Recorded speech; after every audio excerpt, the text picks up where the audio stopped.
The Way of the Lone Walker. Why Miyamoto Musashi chose solitude for freedom. Actai, the unscathed word. Staring down death is easy. It is facing a hollow reality that breaks a man. Spring 1645, the freezing depths of Reigandō Cave in Kumamoto. Two men stand at the edge of the abyss. One is drawing his final breaths, yet his mind remains immortal. The other possesses a powerful body, but his soul rotted away long ago. The wind howls through damp stone crevices. A flickering oil lamp casts a long shadow over the hunched back of Miyamoto Musashi. The scent of freshly ground ink mixes with the metallic stench of blood, a grim hallmark of his advanced tuberculosis. Outside the cave entrance, Taeshi, a 26-year-old ronin with disheveled hair and tattered garments, kneels in the dirt. 3 days and nights of exposure have completely numbed his legs. He did not come here seeking a master, he came seeking an end. A deep, frail voice, yet sharp as cold steel, echoes from the darkness. Come in. Taeshi forces himself up. On trembling legs, he steps into the minimalist cave. The stone walls hold only a few scrolls, a rack with 2 swords, ink and brushes.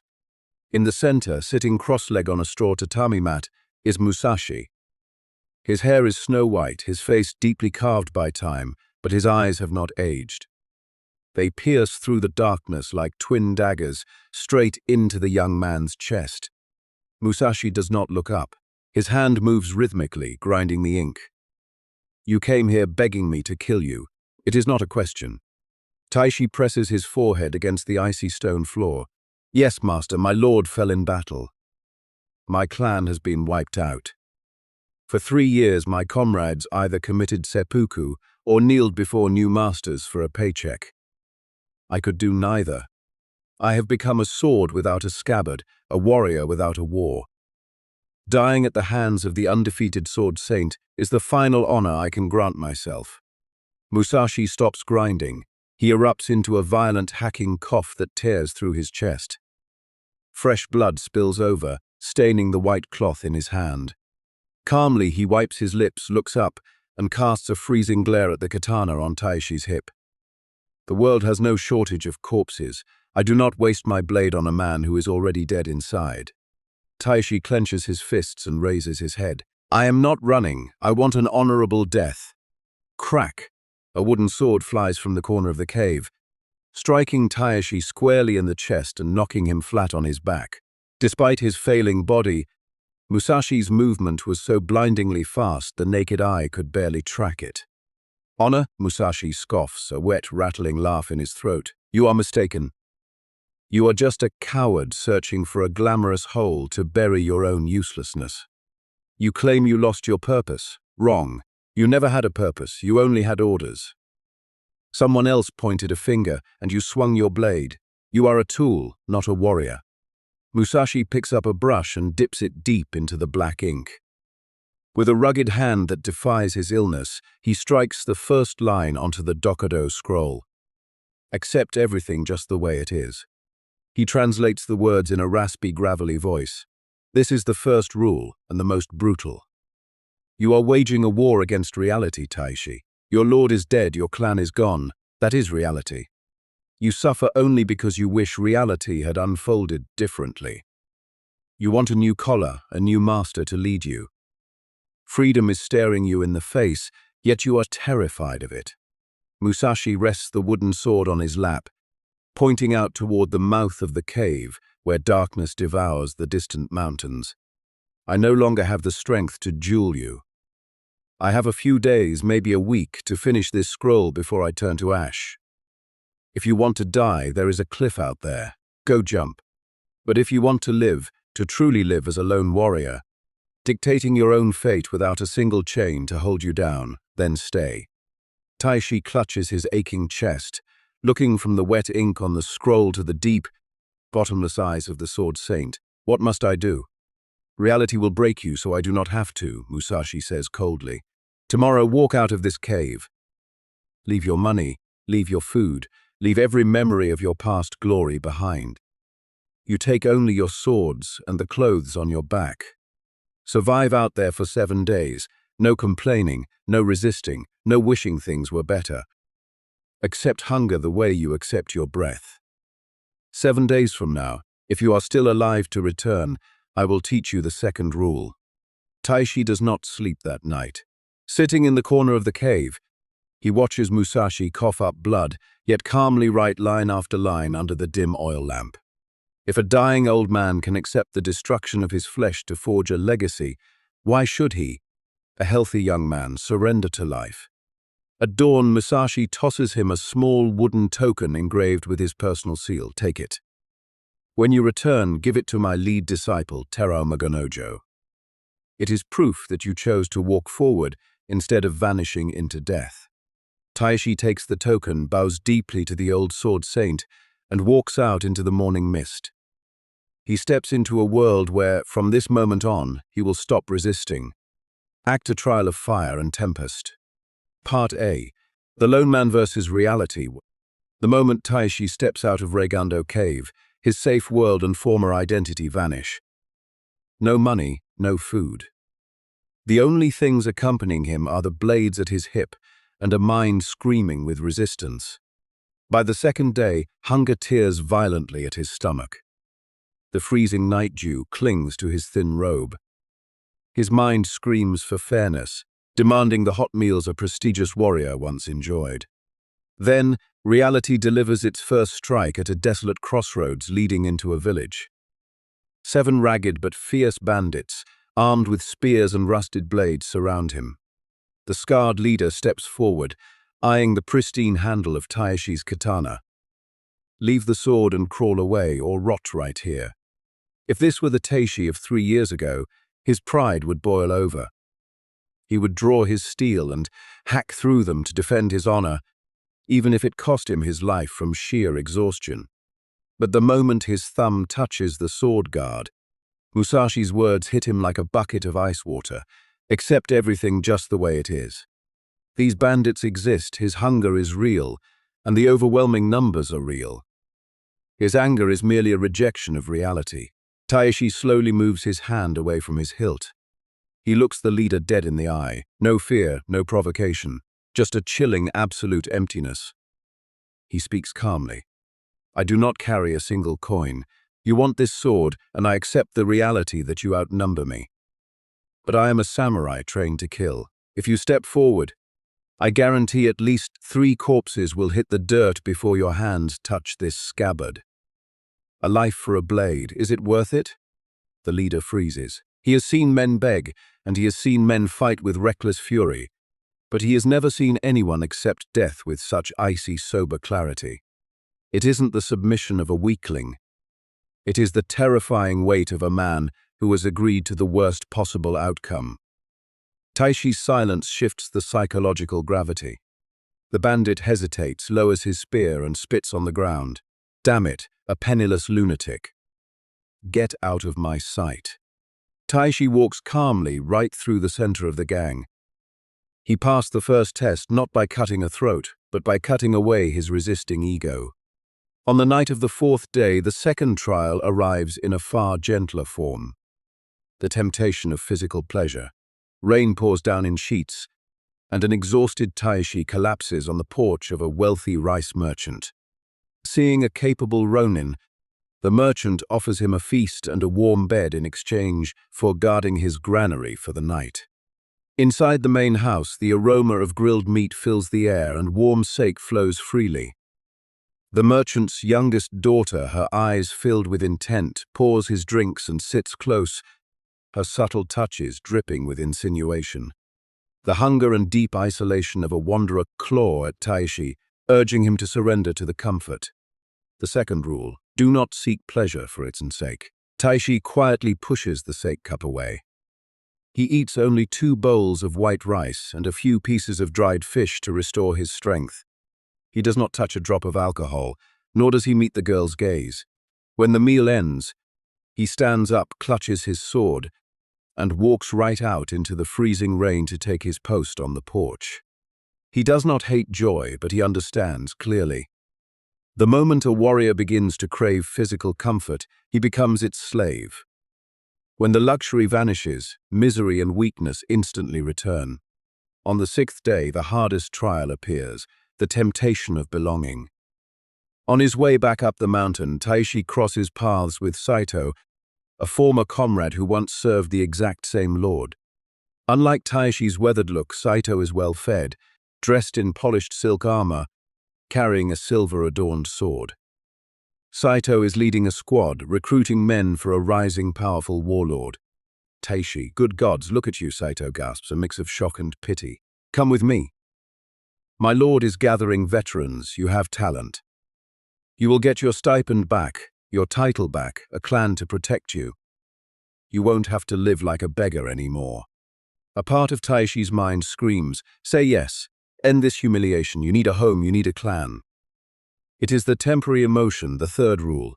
Do not, under any circumstances, depend on a partial feeling. It is the fear of isolation, the urge to hide in the shadow of the strong for a false sense of security. Taeshi looks straight at Saito. Behind that glossy silk armor, he sees a soul that willingly accepted a leash, trading the right to self-determination for a warm kennel. He shakes his head slightly. Thank you, Saito, but I have found my path.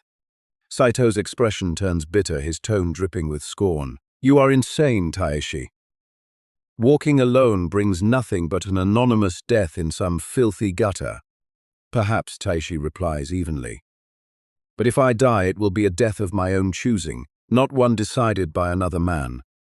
On the seventh day, Taeshi returns to Reigandō Cave.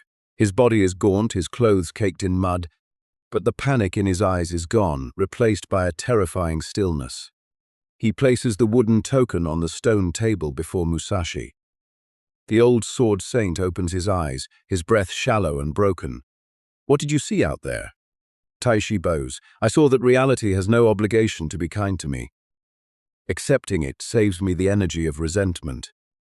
I also learned that physical pleasure is merely sugar-coated poison, and a new master is just a more glamorous chain. I accept walking alone. Musashi smiles, a rare expression that softens his weathered wrinkles. He picks up the brush, dips it in ink, and prepares to write the next rules regarding the liberation of the mind. Part B, Lost in Luxury, Rules 410.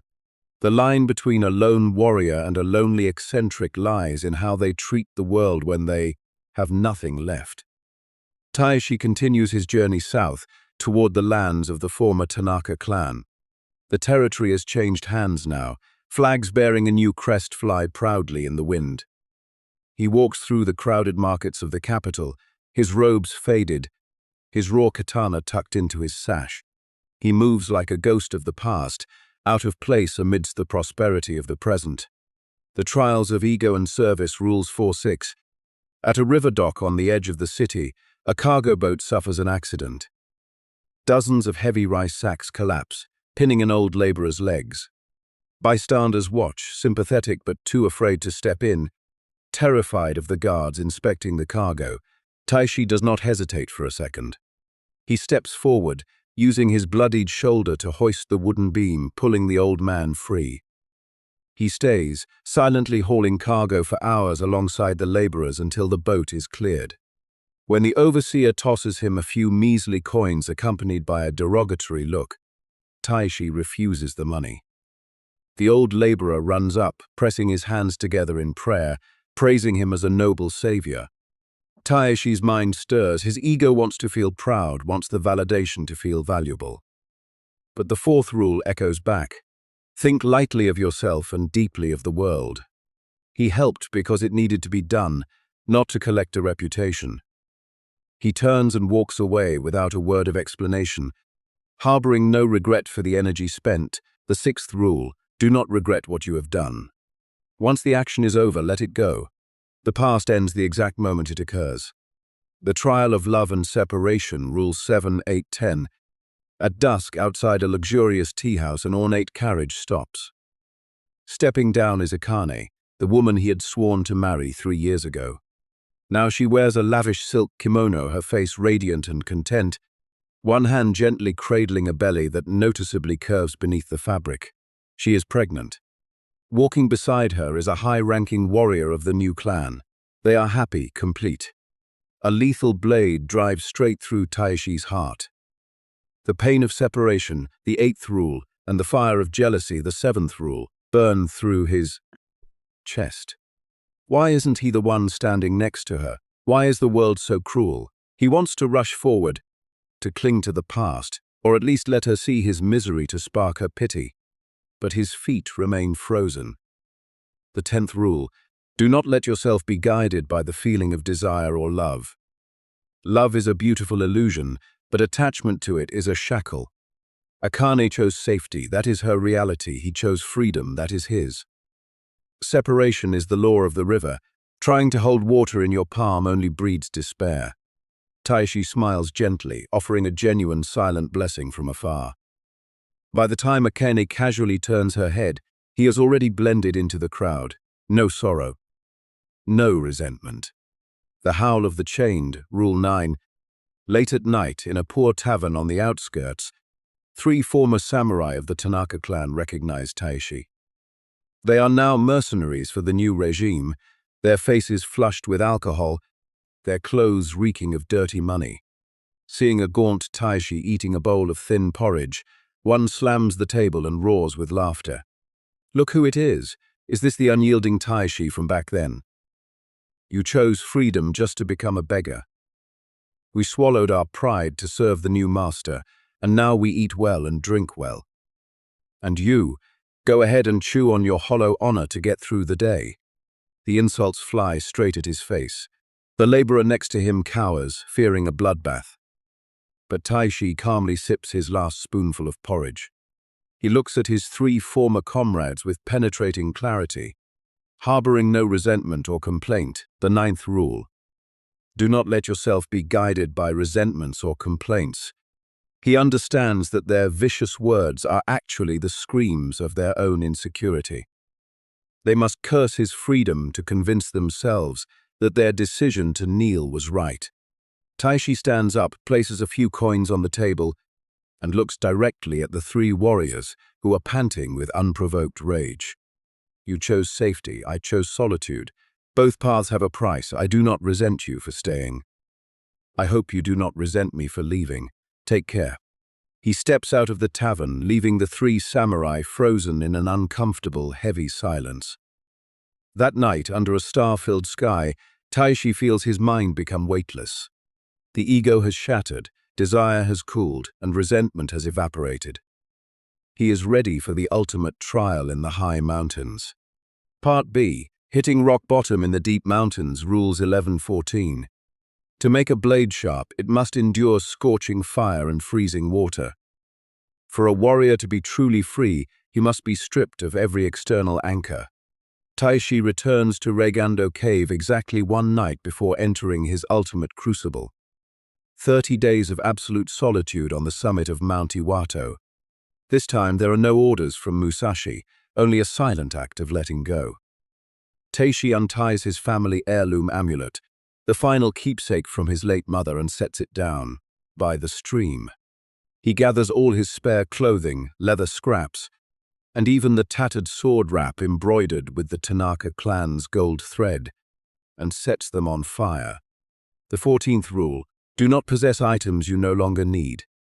Watching the flames consume the last remnants of his past identity, Taeshi is left with only his 2 swords, a single thin robe soaked in night dew, and a dried gourd for water.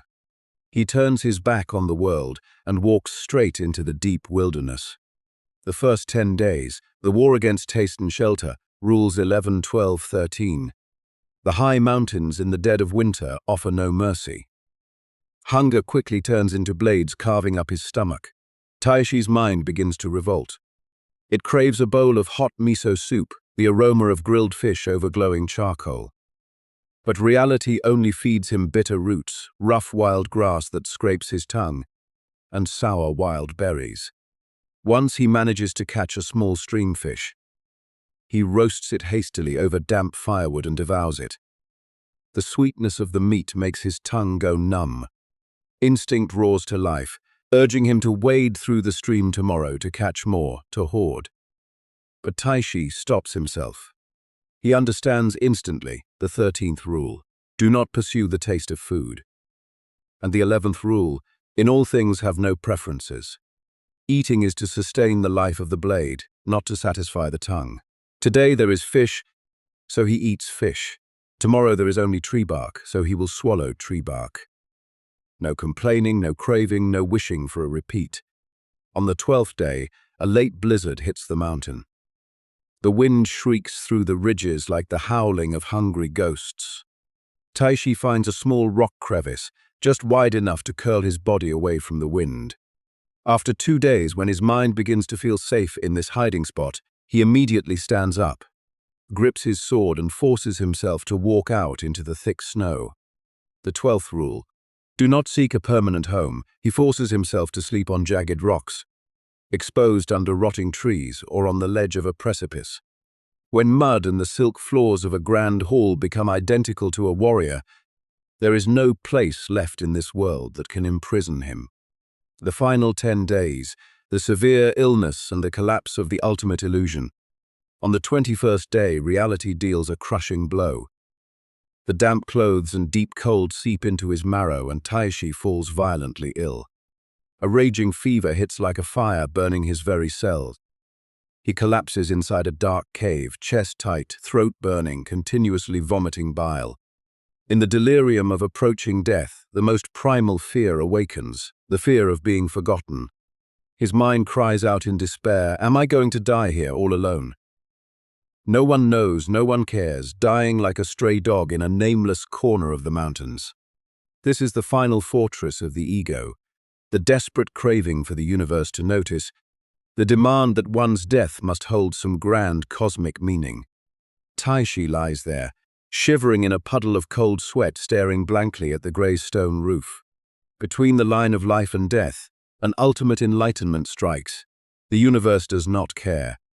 The stars will still rise, the mountains will still erode, and the rivers will still flow whether he lives or dies. He is nobody. He is completely meaningless to this world. And the exact moment he accepts that meaninglessness, the fear suddenly vanishes.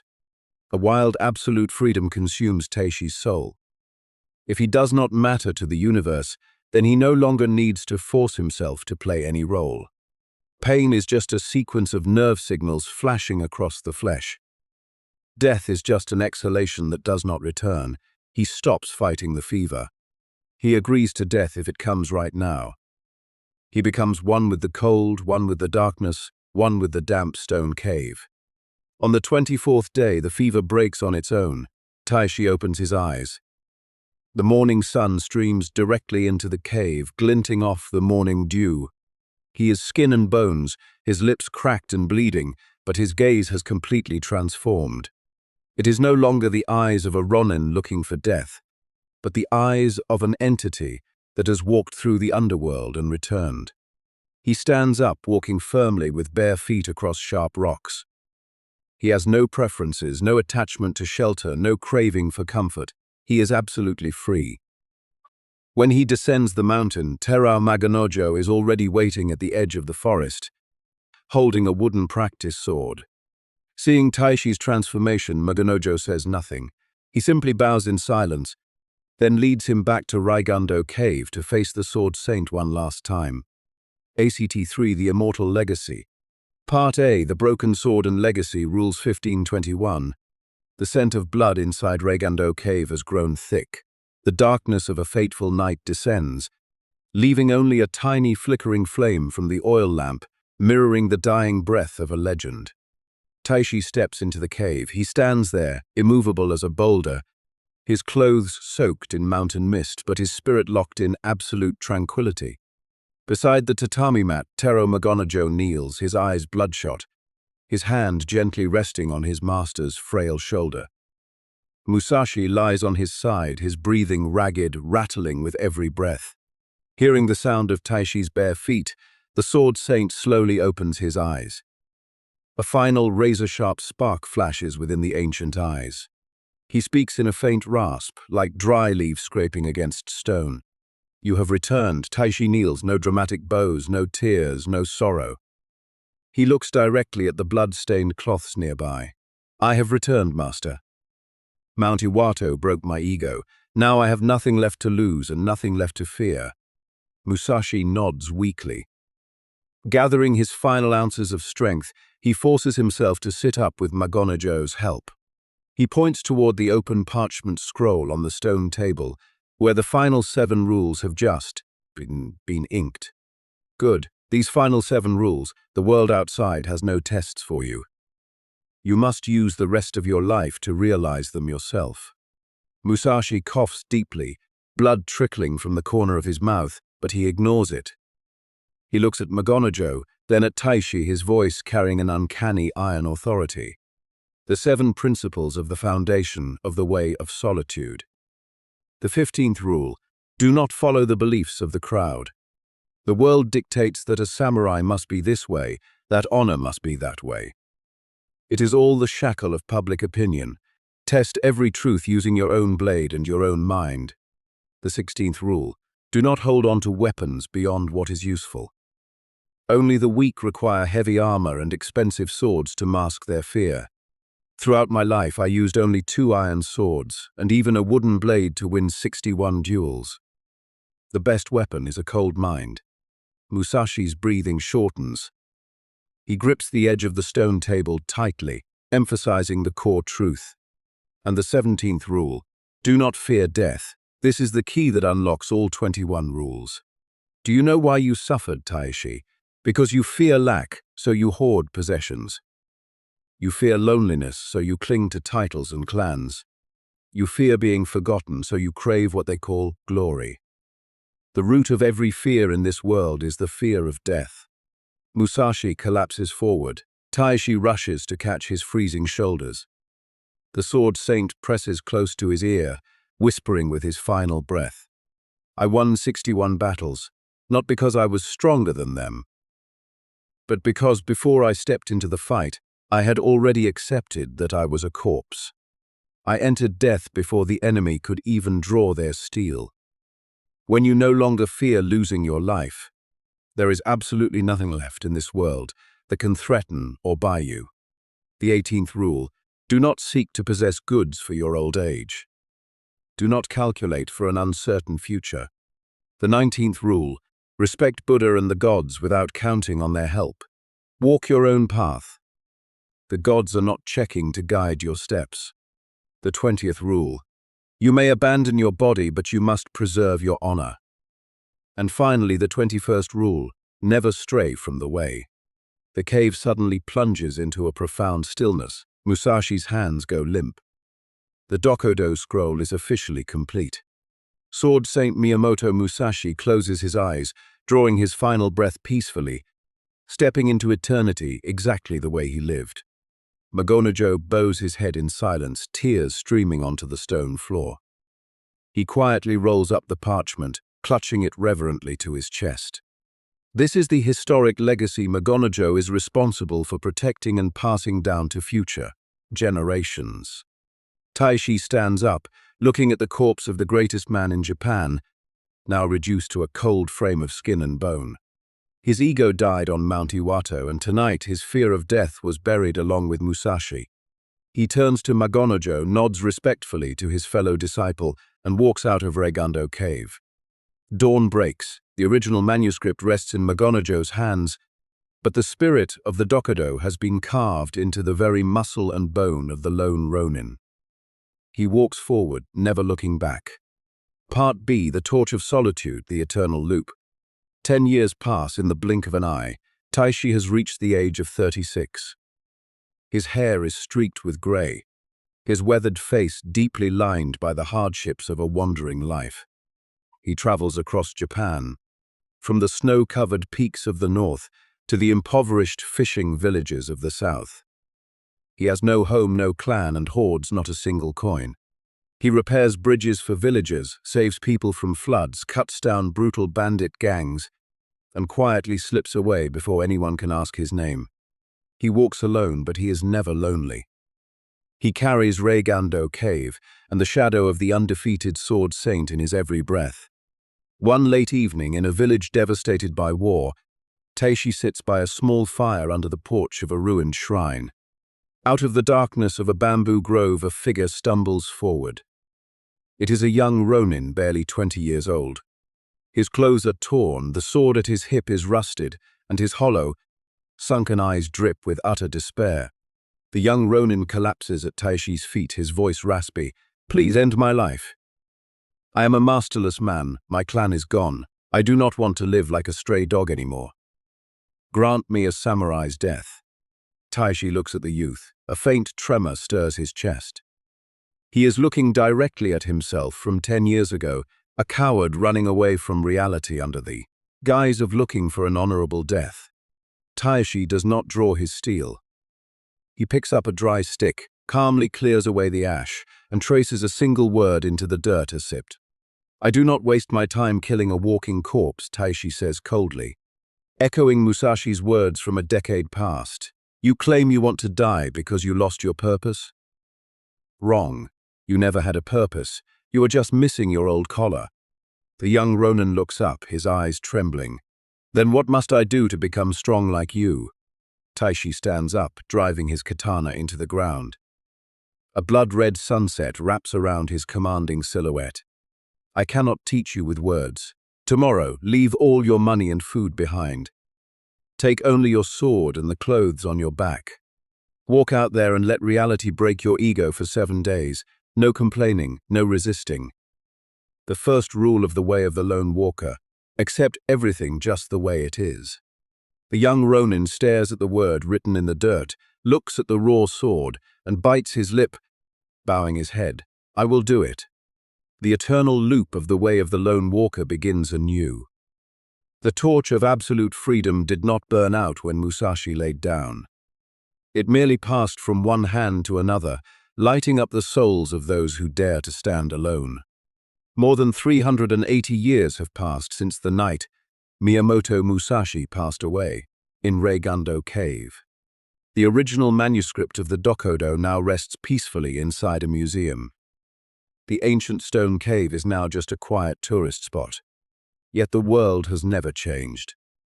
It remains full of uncertainty, danger, and continuous tests of human resolve. The only difference is that today, people no longer use swords to settle life and death. Instead, they allow their minds to be imprisoned by different, invisible chains. The fear of judgment, the desperate craving for validation from the crowd, and the addiction to superficial comfort. You hoard wealth out of a fear of scarcity. You choose to kneel before the demands of others out of a fear of isolation. You dare not step out of your comfort zone out of a fear of failure and obscurity. You are alive, but your soul surrendered to reality a long time ago. Remember the ultimate teaching of the Sword Saint. When you accept that you could lose everything, including this very life, there is absolutely nothing left in this world that can threaten or imprison you. The pinnacle of strength is not how many people follow you. It is that when standing completely alone, you remain as unyielding as a mountain of stone. Reigandō Cave is empty now. Musashi has turned to dust. But the path of solitude remains wide open for those who possess the courage. Do you choose to keep kneeling in exchange for a safe, cowardly hiding spot? Or do you dare to stand up, accept reality, and walk alone starting today? The choice is yours. The path is yours. Walk it.